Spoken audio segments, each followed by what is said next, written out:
Je suis Mansa Musa, mais je n'ai pas toujours été l'empereur que vous connaissez. Quand j'étais jeune prince, je rêvais de la grandeur de notre empire. Le Mali regorgeait d'or, mais sa vraie richesse résidait dans son peuple.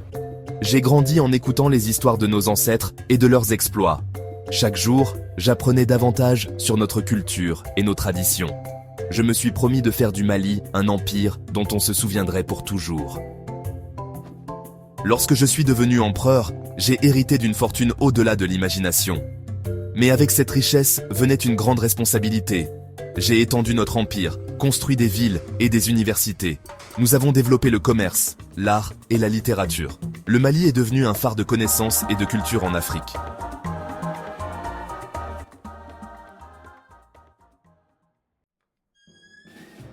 Mais c'est mon pèlerinage à la Mecque qui a tout changé.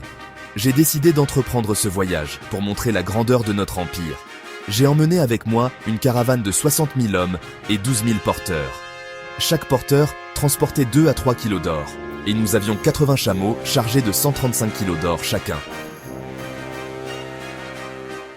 Notre caravane s'étendait à perte de vue, comme une rivière d'or traversant le désert.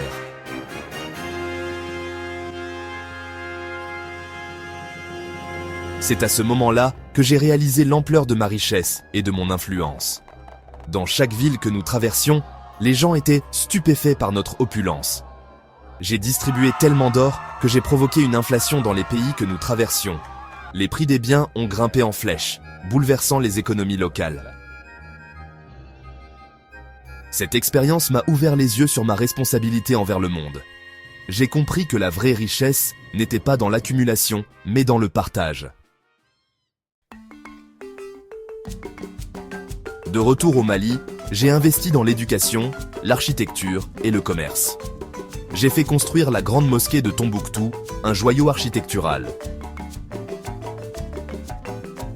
Nous avons développé notre célèbre université, attirant des érudits du monde entier.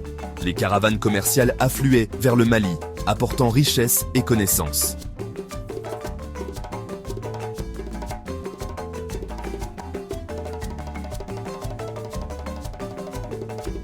Mon règne a marqué l'âge d'or du Mali, mais aussi l'histoire du monde. Notre empire est devenu un symbole de prospérité et de sagesse.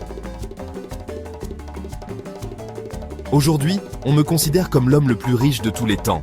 Mais ma vraie richesse, c'était le pouvoir de changer le monde pour le mieux. J'ai appris que la grandeur d'un dirigeant se mesure à l'impact qu'il a sur son peuple. Notre héritage ne se limite pas à l'or que nous possédons. Il réside dans les vies que nous touchons et les connaissances que nous partageons. L'histoire se souvient de moi, non seulement pour ma richesse, mais pour ce que j'en ai fait. Et vous, quel héritage laisserez-vous ?